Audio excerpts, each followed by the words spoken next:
All right, we're going to get started in here. I'm going to assume that everyone in here is here for the D&D Insider demo. Yeah, right. Nothing to do with D&D minis, right? Nothing to do with those standing sheets over there? No. You're here to watch this. This is cool. All right. So this is our last demo of the day. So what we're going to be looking at here is three of the programs that we're actually offering as part of our D&D Insider Toolset. On the right screen, our DM screen, we're going to be showing you our Dungeon Builder. On the left screen, our player screen, we're going to be showing you our character visualizer.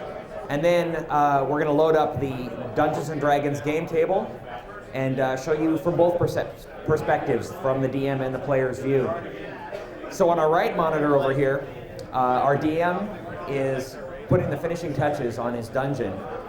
He's just added one of our digital dungeon tiles to a map that many of you might recognize as the King's Road map, which is now rendered digitally there. And he's just added a note, which is one of the functions of the Dungeon Builder. Over on the left, Jared, our player, is getting one of his PCs ready. He's building Thrakor, the human fighter. You can see he's got some pretty cool scale armor on him there.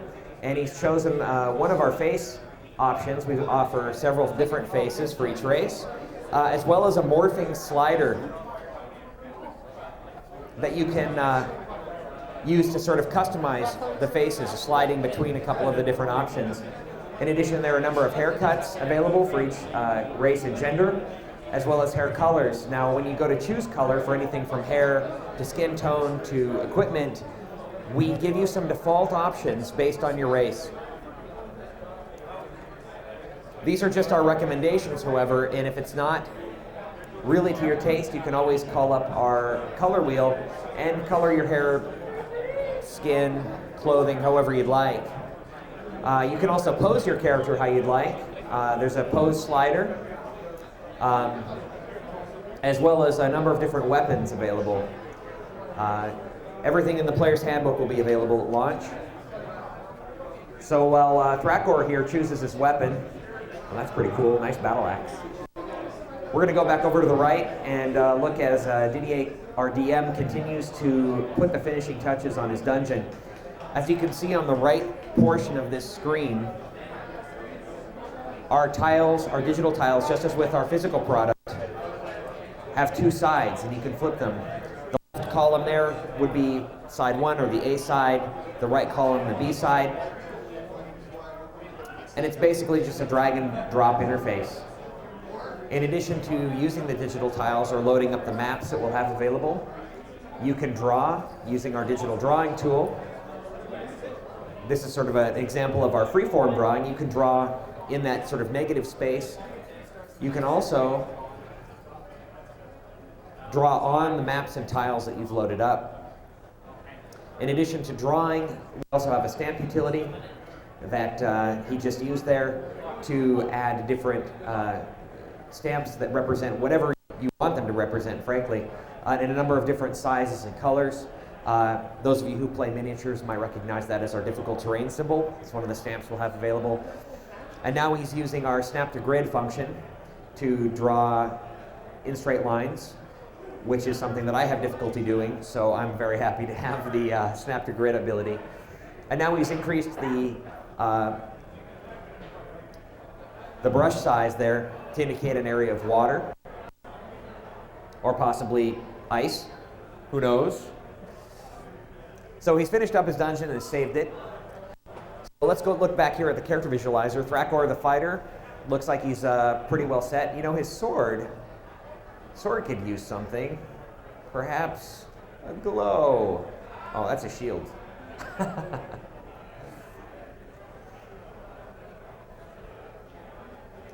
So to indicate any sort of magic effect you'd like, you can increase or decrease the glow and the color of the glow on a weapon.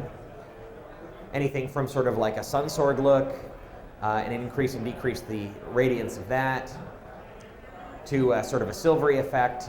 If you wanted a red glow for a fiery or flaming weapon, you could certainly do that.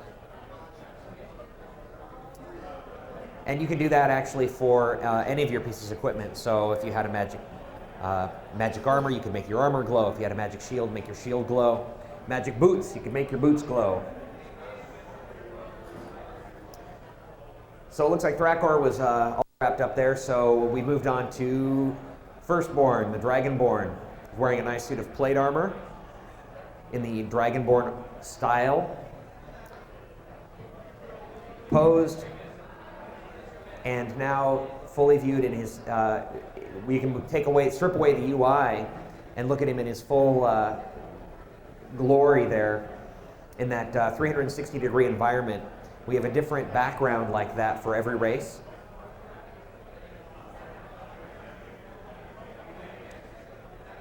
As an example, I mentioned the color wheel, the ability to select color of any sort for pretty much anything.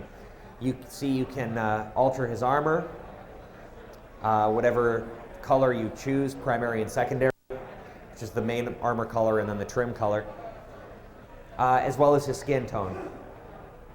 If the defaults that we've provided aren't to your liking, you can pretty much do whatever you'd like.